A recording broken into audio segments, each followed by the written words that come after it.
የተፈራው እሳት ራያ ግንባር ላይ ገንፍሏል። በዛሬው ዕለት የሻዕቢያና ህወሓት ኃይሎች የአማራ ክልልን ጥሰው በመግባት በሰሜን ወሎ ቆቦ ጥቃት ከፍተው ነበር። የጽምዶ ኃይሎች ማለትም የፋኖ ሚሊሻዎች ህወሓትና ሻዕቢያ በጋራ የኢትዮጵያ ኃይሎች ላይ ድንገተኛ ጥቃት በመክፈት ለአንድ ሰዓት ከ30 ደቂቃዎች የፈጀ ውጊያ ተደርጓል። ፊልድ ማርሻል ብርሃኑ ጁላ በትላንትናው ዕለት ጽምዶ በሚል የተሰባሰቡና የተደራጁ ኃይሎች በቅንጅት ጥቃት ሊከፍቱ ነው፣ ሰራዊቱ ከመቼውም ጊዜ በላይ በተጠንቀቅ መሆን አለበት ሲሉ ጦሩ አሳውቀው ነበር፣ ትዕዛዝም ሰጥተው ነበር። ፊልድ ማርሻሉ ይህን በተናገሩ ሰዓታት ልዩነት ነው በራያ ቆቦ እነዚህ ኃይሎች ድንገተኛ ጥቃት ያደረሱት። እቅዳቸው ጦርነቱን አማራ ክልል በማድረግ አማራን ማድቀቅ ነው። ሻዕቢያም ሆነ ህወሓት ጦርነቱ አማራ ክልል ሜዳ ላይ እንዲሆን ይፈልጋሉ። እንደተመኙትም እየሆነላቸው ነው። አውቆ የተኛን ቢቀሰቅሱት አይሰማም እንዲሉ የፋኖ አመራሮች ይህንን እያወቁ ከእነዚህ ጸረ አማራ ኃይሎች ጋር ተጣምደዋል። እንደ ጋሪ ፈረስ የሚታያቸው 4 ኪሎ እንጂ የአማራ መድቀቅና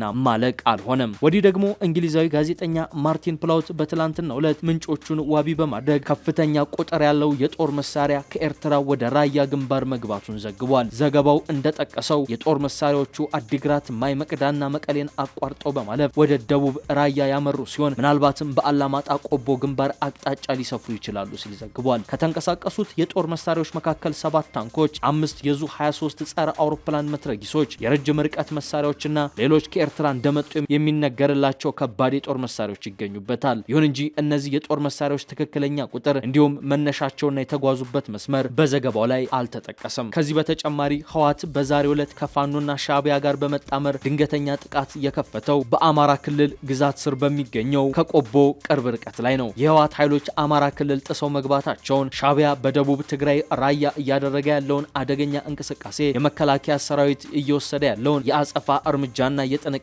እርምጃ ጠቅለል አድርገን እንመለከታለን። አስቀድማችሁ ይህንን ቪዲዮ ላይክ አድርጋችሁ በመጀመር ጥቂት ደቂቃዎችን አብራችሁን እንድትቆዩ ግብዣችን ነው። በ1.9 ሚሊዮን ብር ሙሉ ክፍያ በመሃል መርካቶ ተክለ ሃይማኖት የሱቅ ባለቤት ይሁኑ። በአንድ ዓመት ውስጥ የምናስረክባቸው G+5 ዘመናዊ ሞል በተለያየ ካሬ አማራጭ ከ640 ሺህ ብር ቅድመ ክፍያ ወይም በሙሉ ክፍያ 11 ካሬ በ1.9 ሚሊዮን ብር 16 ካሬ በ2.4 ሚሊዮን ብር 22 ካሬ በ3.5 ሚሊዮን ብር 32 ካሬ በ6.4 ሚሊዮን ብር ሙሉ ክፍያ በኔት ኤሪያ ያለምንም ዋጋ ጭማሪ ወይም በፊክስ ፕራይስ እና በፉል ፊኒሽ የምናስረክባቸው ሲሆን ቀድሞ ለሚመጡ ለ10 ደንበኞች እስከ 20% የሚደርስ ልዩ ቅናሽ አዘጋጅተናል። የዚህ ድል ተጠቃሚ ለመሆን ፈጥነው ከታች ባለው በድርጅቱ ስልክ ቁጥር ይደውሉ። ሜሪት ፕሮፐርቲስ። የጽምዶ ኃይሎች በዛሬው ዕለት በራያ ቀጠና ጥቃትን ከፍተዋል። ከሰሞኑ ህወሓት ከፍተኛ ቁጥር ያለው ሰራዊት ወደዚህ ቀጠና ሲያንቀሳቅስ ነበር። ከፋኖ ኃይሎች ጋር በጋራ በመሆንም ስምሪቶችን ሲያደርጉ ነው የቆዩት። ከዚህ በተጨማሪም ዓለም አቀፍ መገናኛ ብዙሃን፣ ዓለም አቀፍ ጋዜጠኞች እንዲሁም ደግሞ የኤርትራ የዜና ምንጮች የኤርትራ ሜካናይዝድ ጦር ከባባድ መሳሪያዎች ጭምር ወደዚሁ ወደ ራያ ቀጠና እንደገባ በስፋት ሲዘግቡት ነበረ። በእርግጥም ይህ ዘገባ እውነት እንደሆነ ዛሬ በራያ ቆቦ የጽምዶ ኃይሎች በሚል የተሰባሰቡ ኃይሎች የኢትዮጵያ አገር መከላከያ ሰራዊት ላይ የከፈቱት ጥቃት በዋቢነት የሚያሳየን ነው። በስፍራው የሚገኙ የአንድ አፍታ ሚዲያ ምንጮች እንደሚሉት የህወሓትና የኤርትራ ሰራዊት ከፋኖ ጋር በመሆን ወደ አማራ ክልል ዘልቀው በመግባት በሰሜን ወሎ ዞን ራያ ቆቦ ወረዳ ጮቢበር በተባለ አካባቢ ዛሬ ከማለዳው 1 ሰዓት ከ30 ደቂቃ አንስቶ በከባድ መሳሪያ የታገዘ ከፍተኛ ውጊያ ነው የከፈቱት። እንደ መረጃ ምንጮቹ ገለጻ ውጊያው በራያ ቆቦና በራያ አላማጣ አቅጣጫ በሚገኙት ጮቢበርና አዲስ ቀኝን ጨምሮ በአካባቢው ቀጠናዎች በእግረኛና በከባድ መሳሪያዎች ጭምር የታገዘ ነበር። ውጊያው የተቀሰቀሰው ባለፉት 3 ሳምንታት በህወሓት በኩል ከፍተኛ የሰው ኃይልና መሳሪያ ሲከማች ከሰነበተ በኋላ እንዲሁም የአገር መከላከያ ሰራዊት በኩልም ወደ ቀጠናው ከፍተኛ ኃይል መግባቱን ተከትሎ ነው። ውጊያው ለ2 ሰዓት ከተደረገ በኋላ የቆመ ሲሆን ወደ ዋጃ መስመር ተንቀሳቅሶ የነበረው የመከላከያ ሰራዊት ወደ ኋላ ተመልሶ ወደ ካምፑ ገብቷል። በአዲስ ቀኝ አቅጣጫ የህወሓት ታጣቂዎች ቁጥጥር ስር የነበሩ የባቡር ጣቢያ ጊዜያዊ ካምፖችንም ለቀው ወደ ኋላ ስለማፈግፈጋቸው ነው የተዘገበው። በዚህ ቀጠና ሻዕቢያ አደገኛ እንቅስቃሴን እያደረገ ነው የሚገኘው። የቀድሞ የቢቢሲ አፍሪካ ዋና ኤዲተር የነበረው እንግሊዛዊው ጋዜጠኛ ማርቲን ፕላውት ባጋራን መረጃ ከኤርትራ የተላኩ ታንኮችና ከባድ የጦር መሳሪያዎች በደቡብ ትግራይ ወደሚገኘው የራያ ግንባር ተጓጉዟል። ማርቲን ፕላውት አርሚ 31 ታጣቂ ኃይሎች በአማራ ክልል የሰሜን ወሎ ዞን አካል ወደ ሆኑት ራያ ቆቦ፣ ግዳንና ላስታ ወረዳዎች ሙሉ በሙሉ መግባታቸውን ነው የጻፈው። ከኤርትራ የህዝብ ሚዲያ ምንጮች የወጡ ዘገባዎችም ከኤርትራ የተላኩ ታንኮችና ከባድ የጦር መሳሪያዎች በደቡባዊ ትግራይ ወደሚገኝ የራያ ግንባር ተጓጉዟል። ይህ ሁኔታ በህግደፍና በህወሓት መካከል እየተፈጠረ ያለውን የጽምዶ ጥምረት ከጊዜ ወደ ጊዜ ወደ ወታደራዊ ስምምነት እያደገ ነው የሚሉ አዳዲስ ስጋቶችን እንዳጫረ ጋዜጠኛ ማርቲን ፕላውት ይናገራል። አርሚ 31 ታጣቂ ኃይሎችም በአማራ ክልል የሰሜን ወሎ ዞን አካል ወደሆኑት ራያ ቆቦ፣ ግዳንና ላስታ ወረዳዎች ዘልቀው ገብተዋል። ታጣቂዎቹ በመሃጎ በኩል ወደ ጀመዶ፣ ወትወት፣ ግራራይና አንጃፋት የገቡ ሲሆን በሌላ ግንባር ደግሞ ወደ ባይባዩ፣ ቢጭሩና አማያ መግባታቸውን የተረጋገጠው ማርቲን ፕላውት እንደሚለው የጦር መሳሪያዎቹ አድግራት፣ ማይመቅዳና መቀሌን አቋርጠው በማለፍ ወደ ደቡብ ራያ አምርቷል ያለ ሲሆን ምናልባትም በአላማጣ ቆቦ ግንባር አቅጣጫ ሊሰፍሩ እንደሚችሉ ተገምቷል ይላል። ከተንቀሳቀሱት የጦር መሳሪያዎች መካከል 7 ታንኮች፣ 5 የዙ 23 ጸረ አውሮፕላን መትረጊሶች፣ የረጅም ርቀት መሳሪያዎችና ሌሎች ከኤርትራ እንደመጡ የሚነገርላቸው ከባድ የጦር መሳሪያዎች ይገኙበታል። ይሁን እንጂ የእነዚህ የጦር መሳሪያዎች ትክክለኛ ቁጥር እንዲሁም መነሻቸውና የተጓዙበት መስመር እስካሁን በገለልተኛ አካል አልተረጋገጠም። እነዚህ ዘገባዎች የወጡት በራያ አላማጣ ግንባር ላይ ወታደራዊ ውጥረት እየጨመረ ባለበት እንዲሁም ህወሓት ተደጋጋሚ ጥቃቶችን በኢትዮጵያ መከላከያ ሰራዊትና በኢትዮጵያ መንግስት ኃይሎች ላይ እየፈጸመ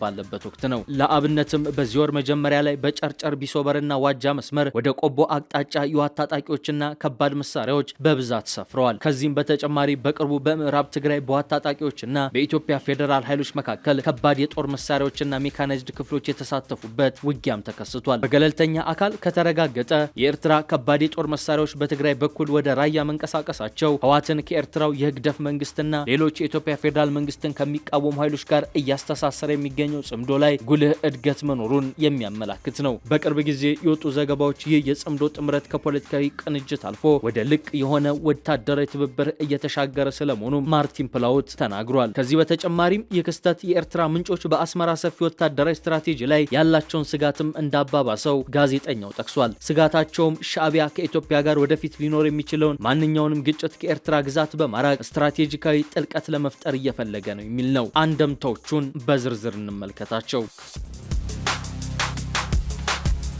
ለዚህ ትንታኔ አስተያየታቸውን እንዲሰጡን የጠየቅናቸው የፖለቲካ ተንታኞች በሰሜን ወሎ ቆቦና በምዕራብ ትግራይ አዋሳኝ አካባቢዎች በህወሓት ታጣቂዎችና በመከላከያ ሰራዊት መካከል የተከሰቱት አዳዲስ ወታደራዊ ግጭቶች የፕሪቶሪያን የሰላም ስምምነት ሙሉ በሙሉ አደጋ ላይ የጣሉና የአገሪቱን የፖለቲካ መልክዓ ምድር የሚቀይሩ ከፍተኛ ወታደራዊና ፖለቲካዊ አንደምታዎች አሏቸው ይላሉ። በተለይም ደግሞ በቆቦ ቀጠና ያለው ውጥረት እጅግ አደገኛ አንደምታ እንዳለው ነው የሚያነሱት። የፌዴራል መንግስቱ በአማራ ክልል ከፋኖ ኃይሎች ጋር በኦሮሚያ ክልል ደግሞ ከኦነግ ሸኔ ጋር ከፍተኛ ውጊያ እያደረገ ባለበት ወቅት የህወሓት አዲስ ግንባር መክፈት የመከላከያ ሰራዊቱን የሰው ኃይልና የሎጂስቲክ አቅም እጅግ እንዲለጠጥ ሊያደርግ እንደሚችል ፍንጭ የሚሰጡ አስተያየት ሰጪዎች አሉ። ከዚህ በተጨማሪም ቆቦና አካባቢው ማለትም ራያ መካከለኛውን የሀገሪቱን ክፍል ከሰሜን ጋር የሚያገናኙ ቁልፍ ወታደራዊ ስትራቴጂክ መስመሮች ናቸው። ህወሓት ወደ ሰሜን ወሎ ለመግባት ሙከራ ማድረጉ ቀደም ሲል በአማራ ኃይሎች የሚመሩ አወዛጋቢ የነበሩ የራያ ወረዳዎችን በኃይል ለመቆጣጠር ወይንም በድርድር ጠረጴዛ ላይ የበላይነት ለማግኘት የሚደረግ ወታደራዊ ስሌት ሊሆን እንደሚችልም ይጠቅሳሉ። ከዚህ በተጨማሪም በአማራ ክልል ውስጥ የሚንቀሳቀሱ የፋኖ ሚሊሻዎች ይህንን አጋጣሚ በመጠቀም የፌዴራል መንግስት ኃይሎችን ይበልጥ ለማዳከም እንቅስቃሴያቸውን ሊያጠናክሩ ይችላሉ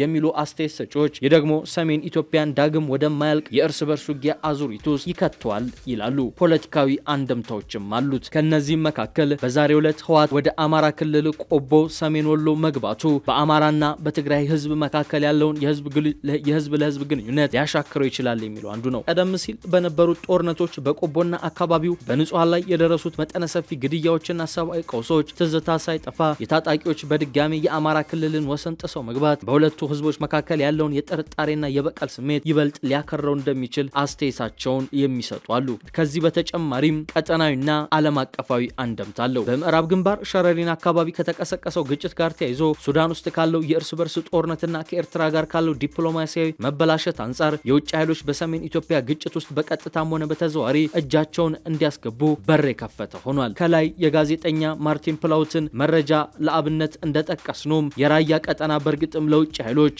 በር እየከፈተ ነው። የራያ ቀጠና ለሁለቱም አካላት ማለትም ለሻዕቢያም ሆነ ለህወሓት ስትራቴጂካዊ ጠቀሜታ ያለው ቦታ ነው። በዚህ ቀጠና ላይ የህወሓትና የሻዕቢያው አገዛዝ ወታደራዊና ፖለቲካዊ ፍላጎቶች ፍጹም ተቃራኒ ቢሆኑ ቢሆኑም ዝርዝር ፍላጎቶቻቸውን ግን እንደሚከተለው እናብራራለን። የመጀመሪያው የህወሓት ወታደራዊና ፖለቲካዊ ፍላጎቶች፣ ስትራቴጂካዊ መውጫ በር ፍለጋ። ራያ ትግራይን ከመካከለኛው የኢትዮጵያ ክፍል በተለይም ከአዲስ አበባ ጋር የሚያገናኝ ዋናው የትራንስፖርት መስመር ማለፊያ ነው። ህወሓት ይህንን መስመር መቆጣጠሩ ወታደራዊ ሎጂስቲክን በቀላሉ ለማንቀሳቀስ ያስችሏል። ከዚህ በተጨማሪም ቆቦና አካባቢውን መቆጣጠር ወይንም በዚያ ቀጠና ወታደራዊ የበላይነት ማግኘት ከአማራ ክልል ሊሰነዘር የሚችልን ጥቃት ወደ ትግራይ መሃል ከመድረሱ በፊት ቀድሞ ለመከላከል እንደ ቋት ወይንም በፈር ዞን ሆኖ ሊያገለግል የሚችል ነው። ወደ አማራ ክልል አልፎ አልፎ የሚደረጉ የሰዓታት ውጊያዎች ማለትም በዛሬው ዕለት እንደተደረገው አይነት የፌዴራል መከላከያ ሰራዊትና የአማራ ኃይሎች ዝግጁነት፣ ትስስርና ወታደራዊ አቅም ለመገምገም ይረዳሉ ይባላል። ሌላኛው ፖለቲካዊ ፍላጎቶች ናቸው። በድርድር ጠረጴዛ ላይ የበላይነትን የማግኘት የህወሓት ብርቱ መሻት። ከፌዴራል መንግስት ጋር በሚደረጉ ማናቸውም የፖለቲካ ድርድሮች ለአብነትም የተፈናቃዮች መመለስ፣ የድንበር ማካለል እና የሽግግር ፍትህ ላይ መሬት ላይ ያለውን ወታደራዊ ይዞታ በመጠቀም የፖለቲካ የበላይነትን ወይም ጥሩ የመደራደሪያ ካርድ ለመያዝ የታለመ ይመስላል የዛሬው የህወሓት ተኩስ። ሌላኛው የሻዕቢያ ወታደራዊና ፖለቲካዊ ፍላጎት በራያ ግንባር። የኤርትራ ዋና ወታደራዊ ስትራቴጂ ህወሓት በምንም መልኩ ዳግም ጠንካራ ወታደራዊ ኃይል ሆኖ እንዳይወጣ ረባሽ ኃይል ሆኖ እንዲቀር ማድረግ ነው። ህወሓት ወደ ራያና ሰሜን ወሎ ተስፋፍቶ ተጨማሪ የሰው ኃይልና የኢኮኖሚ አቅም እንዲያገኝ በዚያ በኩል ያለውን እንቅስቃሴ መክታት ወይም በአማራ ኃይሎች በኩል ጫና እንዲበዛበት ማድረግ ይፈልጋል። ኤርትራ በምዕራብ ትግራይና በሰሜን ትግራይ አካባቢዎች ወታደራዊ ተጽዕኖ አላት። በራያ በኩል የሚነሳ ግጭት የህወሓትን ኃይል ስለሚከፋፍለው ኤርትራ በሰሜን ድንበሯ ላይ የሚኖራትን ወታደራዊ ስጋትና ጫና ይቀንስላታል። ሌላኛው ፖለቲካዊ ፍላጎት ነው። ኤርትራ የራያንና የወልቃይትን ይዞታ በተመለከተ ከአማራ ክልል ሊቃንና ኃይሎች ጋር ተመሳሳይ አቋም አላት። ይኸውም አካባቢዎቹ የትግራይ መሆን የለባቸውም የሚል ነው። በመሆኑም በራያ ቀጠና ህወሓትን መቃወማ ከአማራ ኃይሎች ጋር ያላትን ወታደራዊ ትብብር ለማጠናከርና በኢትዮጵያ የውስጥ ፖለቲካ ላይ ያላትን ተሰሚነት ለማሳደግ ይጠቅማታል። በራያ ቀጠና ላይ ህወሓት መሬት በመቆጣጠር የፖለቲካና ወታደራዊ መተንፈሻ መስመር ለመፍጠር ሲታገል፣ ሻዕቢያ ደግሞ ህወሓት በዚያ ቀጠና ታንቆ እንዲቀርና ዳግም እንዳያንሰራራ ለማድረግ ብርቱ ፍላጎት አለው። ይህ የፍላጎት መጋጨት ቀጠናውን የማያልቅ የሀያላን ፍክክር ማዕከል እንደሚያደርገው ተንታኞች ስጋታቸውን ይገልጻሉ።